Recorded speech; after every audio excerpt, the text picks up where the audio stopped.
Hello, Welcome Earth. to episode 1548. 1548, the biggest podcast on the planet, the Selling on Amazon podcast. I can't think of a bigger podcast. Can you guys? No, this is the biggest that there is. Who's doing bigger numbers than us? The movie introductions. Coming this summer, one Bullseye, one podcast. And you pick random actors' name. Cameron Diaz. You know, like Cameron Diaz. Arnold Schwarzenegger. You've got to get out of here. And then there always has to be a hook like time is running out. Time is running out as they need to sell more products before the month end. Before TikTok gets shut down, how much money can we make? Roadhouse. Well, speaking of TikTok, I'm actually kind of excited about TikTok. It's been a while since I put a product on a platform and got sales with no advertising in less than 24 hours. So I was pretty impressed with that. We got multiple sales, multiple brands in less than 24 hours. I was pretty stoked about that. You should be. So far, it's surpassing Amazon Canada. Eric, it sounds like you're kind of talking through a paper bag. Is that just me? Yeah, he sounds okay to me. I think it's good. That's weird. Maybe it's just me. Because you guys sound crystal clear, and then Eric sounds like he's on an airplane 15,000 feet up. Is that better? That is actually better. Whoa, what just happened, Eric? You see the difference? Eric. One was here, one was here. Yeah. It is better. Nice. Wow. Yeah, but TikTok seems pretty exciting. It seems, and again, it's a lot like the preview that you gave in the beginning. Like, with time is running out, like it could be here today and not tomorrow. So it's got a little bit of dramatic suspense as well. So it's kind of exciting in that regard. Yeah, no, it is. It's exciting. I want to see. I'm still learning it. I think I've made 48 sales now. Nice. What are you going to do with all your money? Are you going to invest it in the stock market? I think I made enough money to buy beer.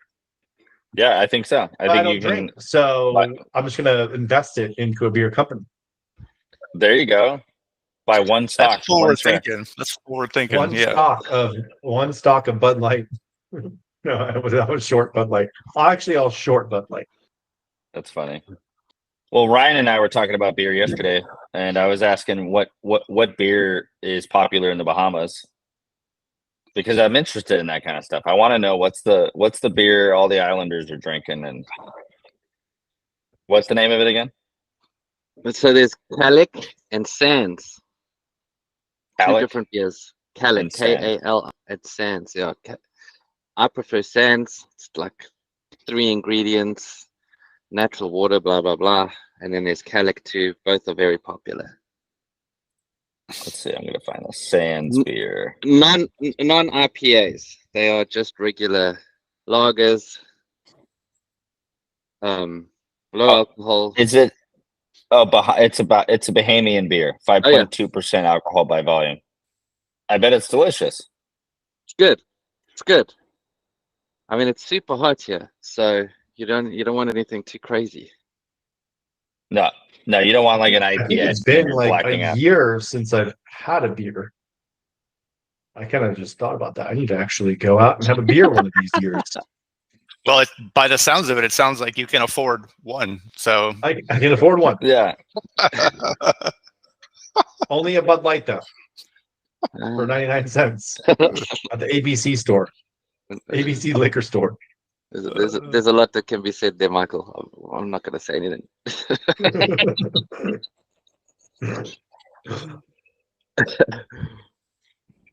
So what do you guys? I think we asked a question at the same time. Go ahead, you first. Okay, I was putting Eric on the spot. He has a baby boy that's what, month old now? A month and 3 days. Wow, how's he doing? Yeah, he's a big boy. It is probably the most precious, incredible experience that anybody can have. I would strongly agree.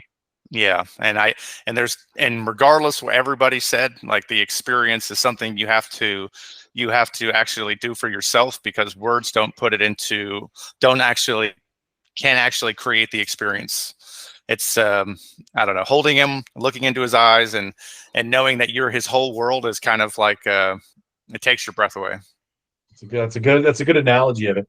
It only gets better as they get older too, each year, like as they start to talk and become communicative and walk, and they really and then they want to start cuddling and watching movies with you, and you really get that feeling, and it just keeps increasing.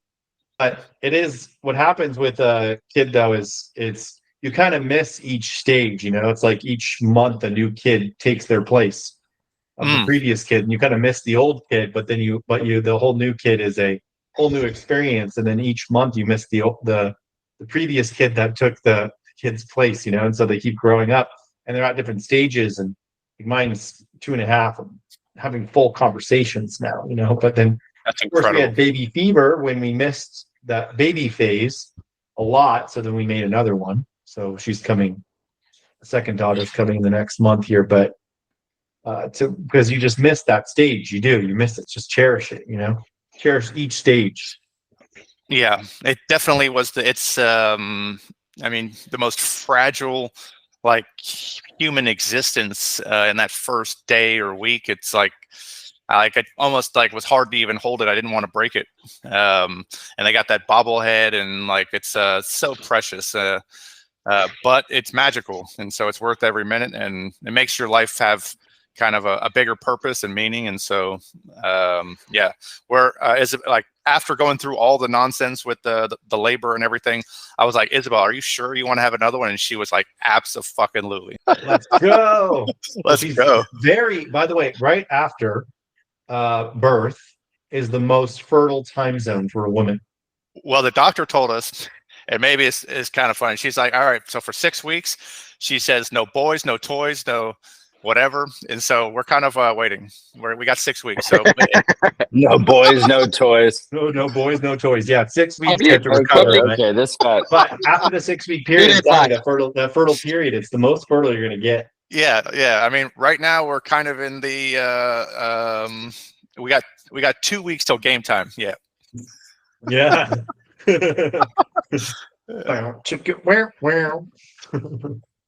Well, speaking of that, I think that's a good segue. What's we can edit post. What's the latest? What's the latest with you guys on the Amazon front? Anybody have any successful product launches, or anyone learn anything significant in the last 7 days that they should share with the audience? Okay, Michael in the front. Thank you for your question. So yes, actually, one thing I just tested, which was pretty astonishing results, is on beauty or supplement products, and pretty much a lot of products is applicable to.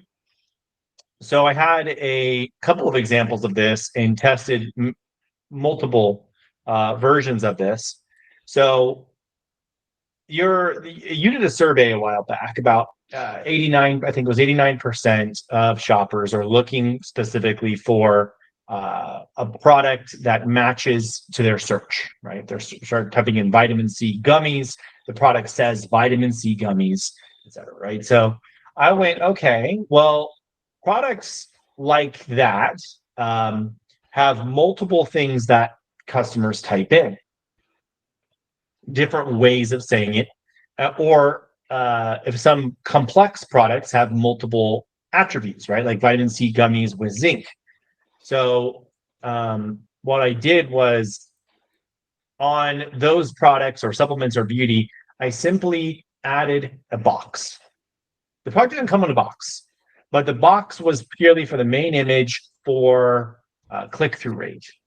So by adding the box and by adding SEO'd terms onto the box and filling up the box with those terms of different features or benefits of the product, I doubled or tripled click-through rates and dramatically increased conversion rates, and doubled or tripled the product sales. That's awesome. strategically adding the text on a 3D rendered box in the back of the product on the main image.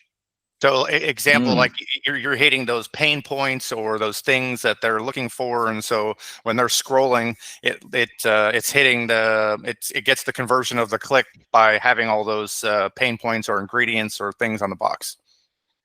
That's right. Yeah, and obviously it's just real estate, right? So it's more marketing space. It's more space to sell or to get that first initial click into your product. So obviously maximizing the real estate with all the text or subliminal messaging or images by adding more stuff that is TOS compliant in the main image made a huge dramatic impact in the product sales and metrics and PPC performance as well too. That's awesome. So it was pretty astonishing to see that simple little tweak. I mean, of course, I have a good 3D renderer, but that you could just render that into the main image and then watch your metrics, like watch your click-through rate, watch your PPC, and one for one, it's always doubled or tripled. I think that one of the most undervalued thing you can do on Amazon is the hero image. I think that has so much return, and I think it's an amazing thing that you can get instant gain as the hero image. Yeah, it's kind of fascinating that you'd have to just get creative. Like some products, like if you're selling kitchen stuff, right? But if you're selling a kitchen thing, adding a box with all the cool stuff, even if they're not getting the box, if the customer might not be getting the box, they're just getting the thing. But I mean, they're like the products that I'm doing that with, just testing it, they're not getting a box, right? We just designed the box. So because boxes in Amazon suck, because generally the box, like unless you have, it's called 24-point box. Like there's different tiers of thicknesses of box, but like you need like the highest thickness in order to ship it to FBA, because the box gets banged around and dented, and then of course you get 1-star reviews. So like sending a box in FBA can suck and be really expensive to get the highest quality thickness, but even those get dented, and then the customer goes arrived damaged, and then you get all these refunds.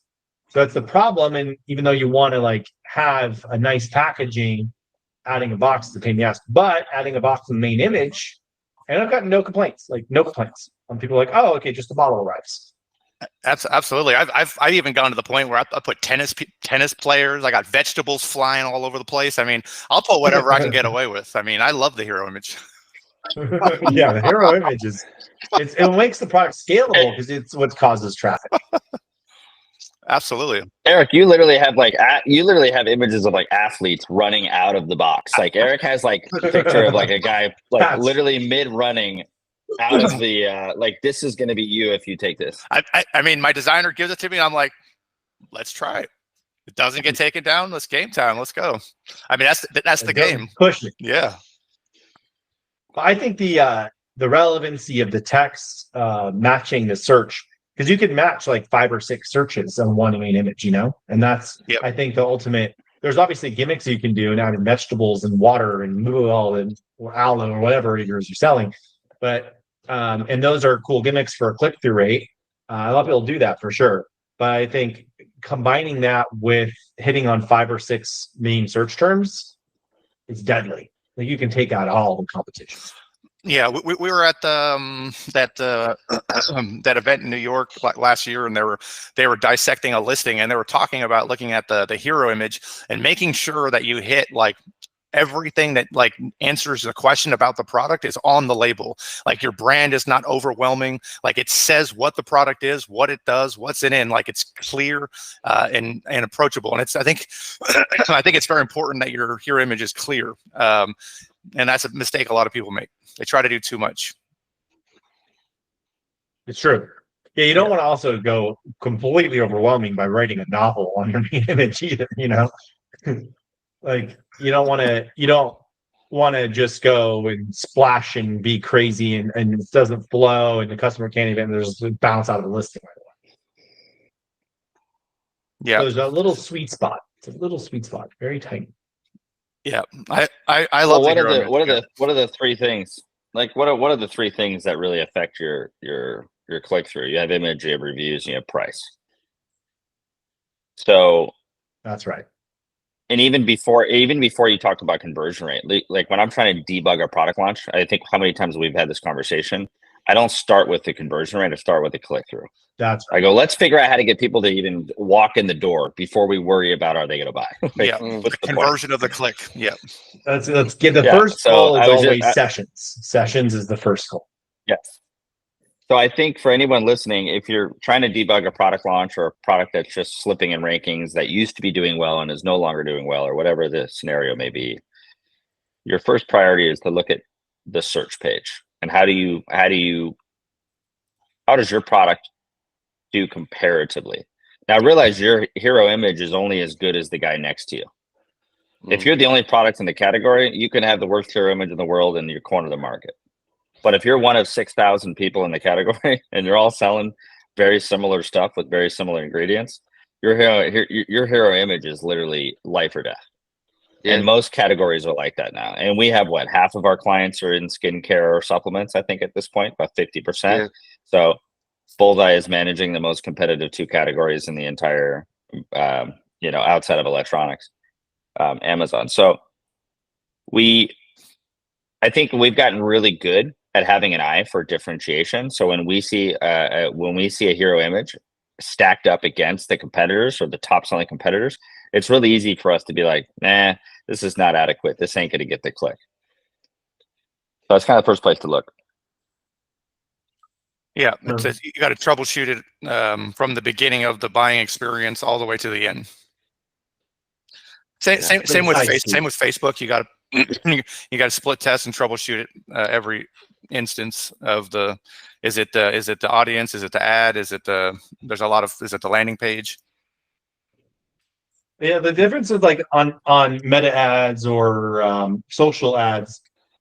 I mean, like in order to scale those types of campaigns going to D2C or even if you're going to Amazon, is you need like hundreds of different tests and creatives. It's really interesting. And you can think of it the same way for Amazon, but like a really pro seller typically will start off with a multitude of split testing images, main images, like really good. I've known really good sellers that will start off pre-launch with 15 different main images to test, right? And then finding the sweet spot of the main of the best click-through rate.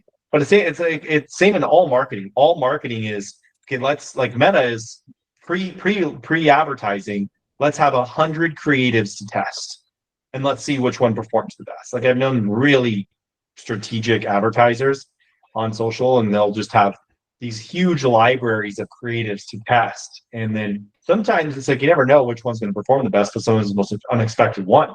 You never know. But the same basic principles apply in all of marketing, which is have a library of creatives.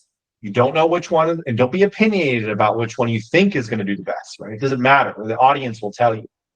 But a lot of new sellers will be very opinionated about like, I think this one will be the best, or I think this one will be the best. It's like the income is really what tells you, and the audience is really what tells you which one's going to have the best. They'd be the cheapest to run, the easiest, the least resistance, et cetera, et cetera. Test. Yep. Yeah, always. It's the ABTs of marketing. Always be testing. That's my slogan. I tell people. It's called the ABTs.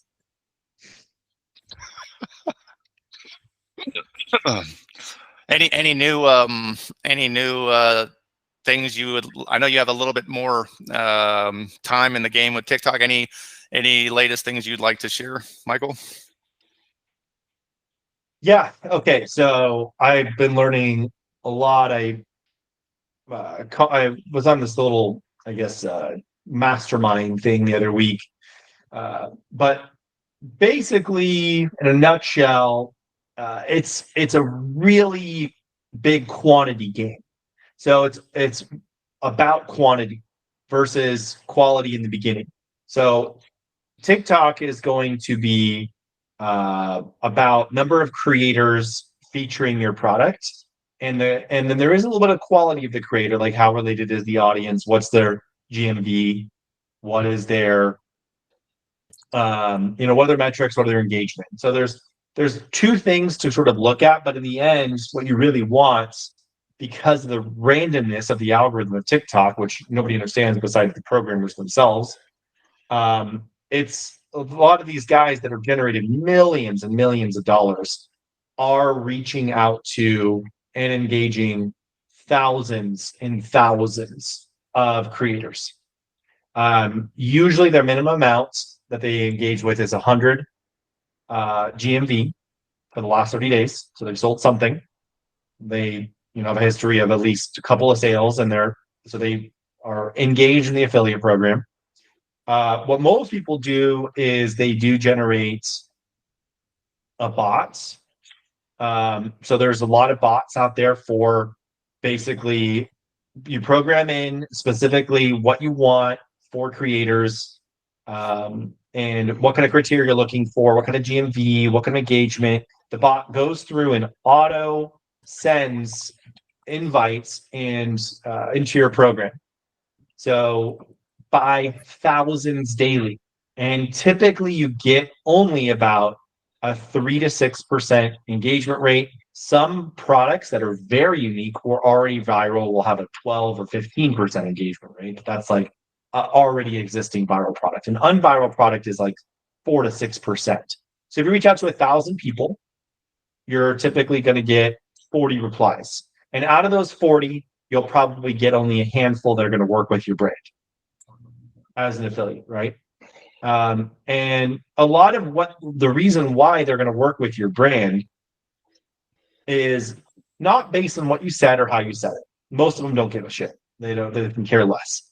But they care about your product. They care about featuring your product on their channel, and if your product is going to be suitable for their audience, for engagement, or if they have a good feeling about it for sales or whatever reason, right? So that they're going to look at your product first, always. So that those people that are engaged with you will, hey, you have a decent product, like I like it, I'll feature it, and then you work out whatever the terms of the deal, whether it's 20% commission, 30%, etc.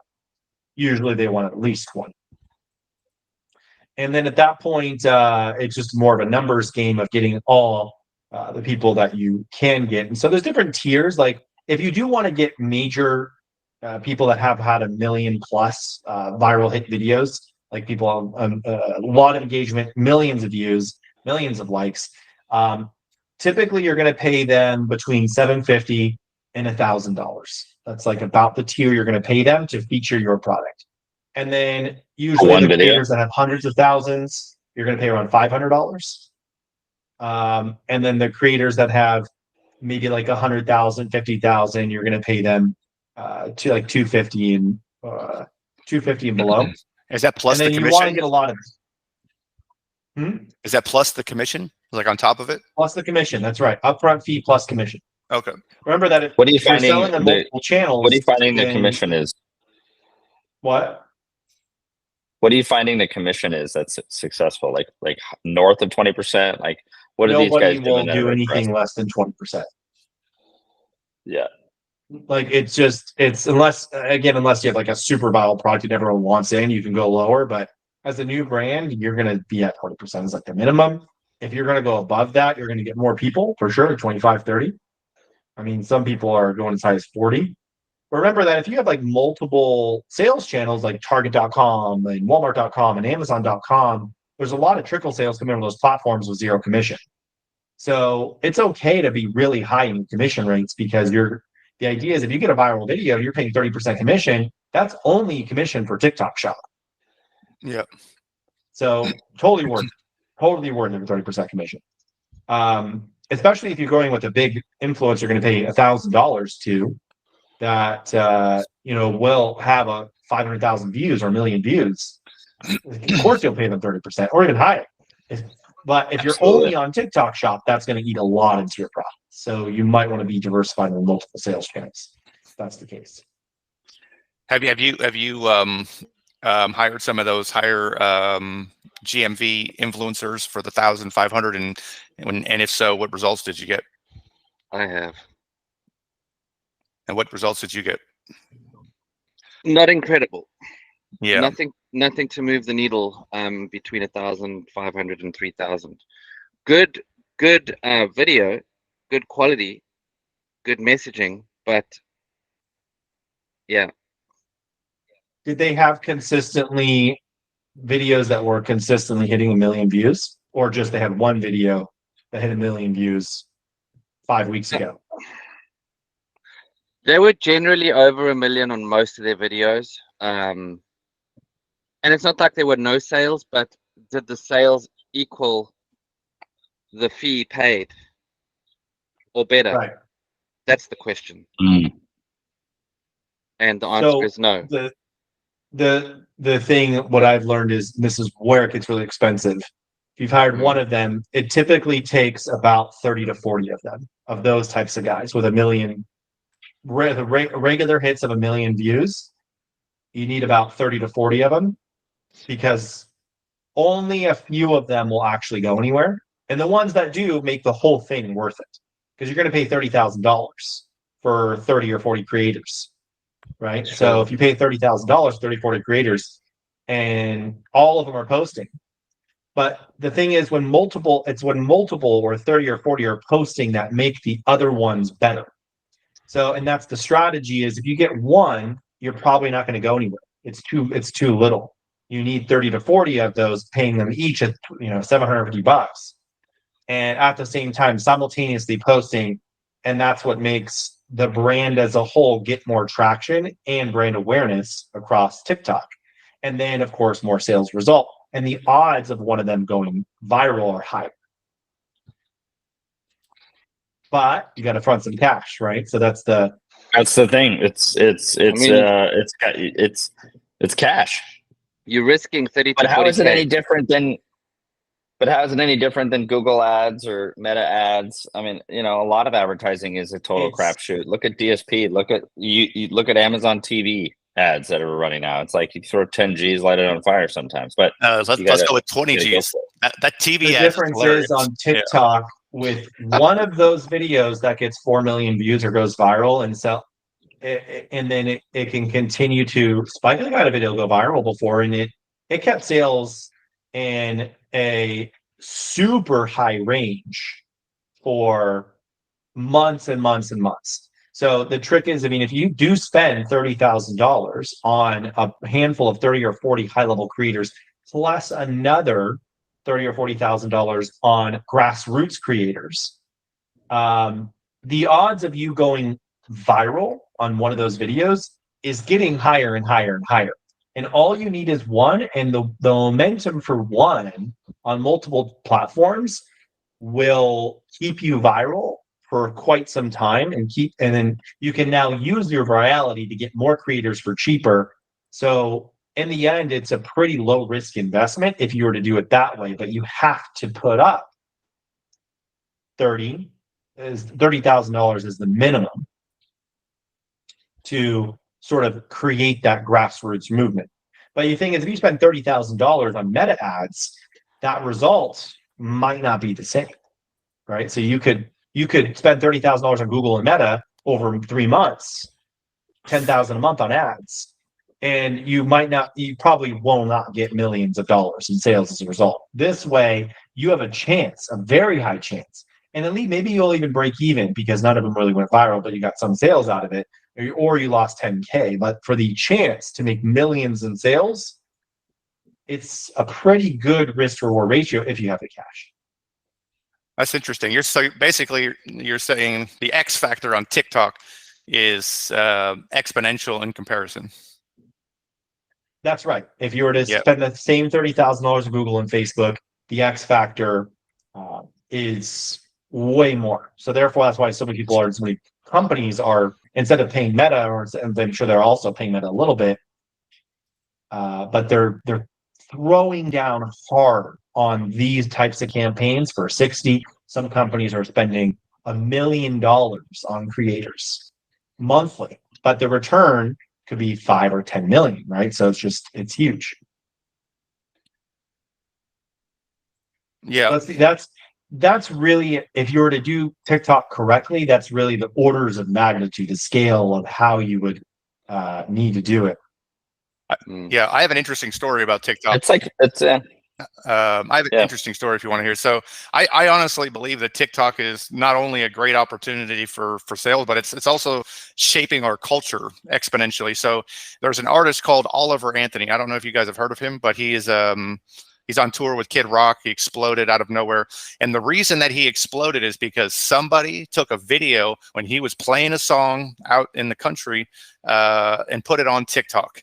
And so he became the #1 Billboard artist that was unsigned because of a TikTok video. And so the power of the virality of TikTok, whether it's an artist, or whether it's a culture, or whether it's a product, is so much different than Meta or Google Ads or even Amazon. Like it's the sky's the limit. I'm excited. Yeah, it kind of reminds me of a high stakes blackjack table where it's like $50 buy-in, and you're like, oof, it's just, you can burn a hole in your pocket pretty quick, but if you hit, you can win $1,000 hand quite easily. But you could also quite easily walk away empty-handed. That sounds like pretty much every time we've gone to Mandalay Bay, $50 minimum. Oh my God, Mandalay Bay. Oh my God! Do you remember that time we went to that? What was that? What was that janky ass one we went to, and Michael, and we thought, oh, it's $10 buy-in or whatever, and we were like, oh, we're gonna rake it in here, and we just all went completely broke. Yeah, what was that one? We lost more than any other place. I forgot. Was it Tropicana? Treasure Island? Treasure Island. Yeah, Treasure Island. Tropicana closed down, I think, or one of them closed down. Tropicana. But yeah, Treasure Island, $10, super low minimums. But yeah, with those $25 minimums, we were actually making money. And then I went and lost like $200 in like 10 minutes at Treasure Island. But I was like at least breaking even or making money at Mandalay Bay. One thing I want to add, by the way, the TikTok thing before I forget, and for the audience as well, product is also very important. What do you mean by that? So don't go and take some freaking aloe vera gel and think that if you spend $60,000 on TikTok marketing, you're going to go viral. Or a very highly competitive product like greens. Don't take products, regular everyday shelf products, and think you're going to go viral on TikTok. You have to also have something with viral potentiality, something unique, a unique marketing proposition. So just like on Facebook or Meta ads, or even Google ads, same basic principles apply. You can't take something that's everyday products and expect it to blow up on Meta ads. You have to have a unique proposition, a unique tagline, something different, something weird, unique, to have that potential. So product choice and what products you are choosing to potentially go viral is very important. That's a great point. And how do you? But I was talking to a guy yesterday that kind of like Ryan and I were talking to a guy yesterday that I went, what? He sells moringa powder. Do you know what moringa powder is? Moringa, I've heard of that before. What is that again? Moringa powder. It's a supplement, and he's crushing it on TikTok. And I was like, what? He's like, I didn't think we'd do well because it's for older people. Yeah, it's niche, and that's what. But it's niche again. Yeah, no, that's right. I know another guy who was also crushing it, but he was launching I actually know a huge TikTok guy, like huge, and he is, I think, launching something similar to moringa powder, but it's just because it's niche. It's different. It's not commonly known or talked about. Like even I forgot what it was and know what it was. It's new. It's innovative, and supplements like, okay, if you're gonna launch a vitamin C powder or pill, it's not niche. It's everybody has it. But when you go into more niche, less known products that are emerging or the trend is increasing, definitely spend 40 grand on TikTok. Yeah, it's true. And you could test your market resistance on advertising. Well, that's a good question. We're about to do. Do you guys have any experience with advertising with TikTok? No. Right now I'm just trying to get viral videos. I'm just trying to get good videos. Like if I can get a couple of good videos for a brand, then we'll definitely get the ad codes and we'll run ads on it. using the video, or slicing and dicing a couple of videos like that guy was telling us yesterday. Like what he did, and he's scaling it. This is a guy we talked to yesterday, Ryan and I. They had like a YouTube video that was like really good about explaining the benefits of moringa powder. And it was like a guy that is like an influencer on YouTube, and they sliced up his video and they're running ads on it on TikTok, and they're doing really well with the ads. So that's cool too, that you can repurpose other content, and you can slice it. And if you do a good job making it engaging and adding captions and making it short and giving it a hook, you don't need to have a viral video on TikTok to actually run ads to have a good ROAS. And he's getting like a 4 or 5 ROAS on that vid. So it's like, that's pretty good. Yeah, it's good. So like we could start that now for our clients, because we have video content for them. And our men's skincare brand, Eric, that's one that we could start slicing up some stuff now. Because he's got plenty of video content. Great content. He actually, what else? He did a program with us. Ryan did it for content. We're talking about JL. I'm just gonna name the acronym, but we're talking about JL, Ryan, where we did a bunch of content. We should actually take all that content and we should do a slice and dice, Eric, and run some ads. That's a good idea. Yep. Slice and dice. Yeah. I'm excited about TikTok. I mean, getting 2 sales without advertising, gone live in less than 3 hours. Like, I mean, that means that some people are looking for you, and that's kind of. I'm pretty impressed with that. Even on Amazon, if I launched a product, it ain't gonna get sales in 3 hours with no advertising, no reviews. Like, so I'm impressed so far. Yeah, I mean, I will say the sales I've gotten have not been cheap to get. So I'm not. They're not organic. They are paid for, not paid for, but on advertising. So on or affiliates programs paid with affiliate commission. Well, one thing I will say, Mike, is that it's very possible that we might be at the same bar having that one beer together so far. So that's what we can afford off of our TikTok sales.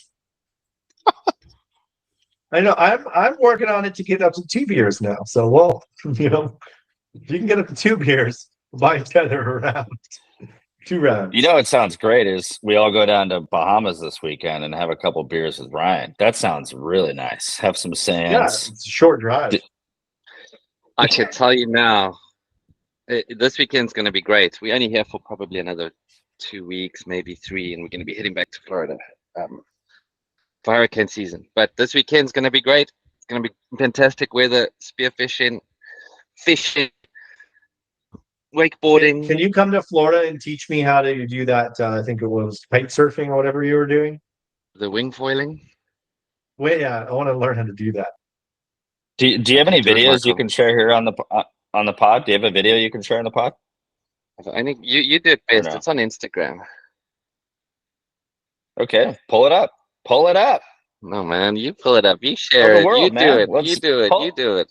Oh my god. Oh my god. You do it. All right. I'm going. Hold on. Let's find you. How do you spell your handle? SV Caribbean Soul. Okay, I found you. Oh, here we go. Here we go. In a world of cold beer in my hand, life is good today. That's my boy. That's my boy. That's Kai. He's 9 years old. Well, a plane touched down just about 3 o'clock, and the city's still on my mind. Look how beautiful that is. Bikinis and palm trees danced in my head. I was still in the baggage line. Concrete cars of their own prison bars, like this life I'm living in. Oh my god, your daughter. But the plane brought me farther. I'm surrounded by water, and I'm not going back again. I got my toes in the water, ass in the sand. Not a worry in a world of cold beer in my hand. Life is good today. Yeah. Life is good today. Here we go. Adios and via con Dios. Yeah, I'm leaving GA. And if it weren't for tequila and pretty senoritas, wow, dude, That was pretty cool. dude. You look like you were like 3 feet in the air. Yeah, you can go pretty high with that thing. It's crazy. How fast can you go? That Very, oh my God. very. It's insane. It's insane. We had a lot of sailors were like, "Oh, this wind sucks. Like 3 weeks, pump it," and we were like, "No way, this is incredible," because we were in this little bay, hidden behind a little peak, so it wasn't killing us with swell or anything, but it was just coming through. It was just perfect. It was just so nice, now it's, the season's changing. It's very mild. This is why I say spearfishing and fishing, because waters are generally very calm.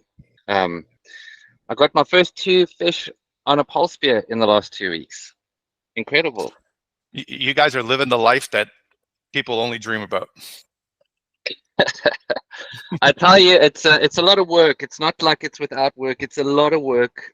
Even just money to keep it going and just keeping boat going and everything, it's a lot of work. You're in a little space, and it's not the convenience of living on land, but the reward for me.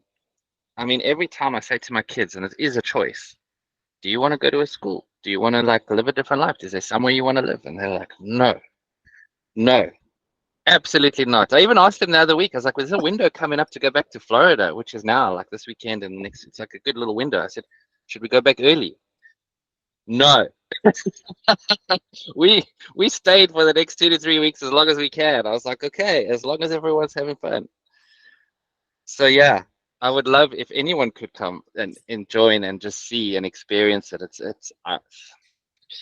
I would tell you this, that if spearfishing is what it took for my family to eat, we probably wouldn't make it a week. No, there's shops, there's food, but it is nice to have fresh fish, and it's also the challenge. The Bahamas doesn't allow spear guns. Okay, so you can't pull a trigger and poof, shoot the thing. So it's this pole that you stretch and you let it go, and you have to be real close, and you like put your head under the rocks, and you're probably about 15-20 feet under the water. So it's a whole thing. Wow, that's awesome. There she is. Oh, what a cutie. What's up, Isla?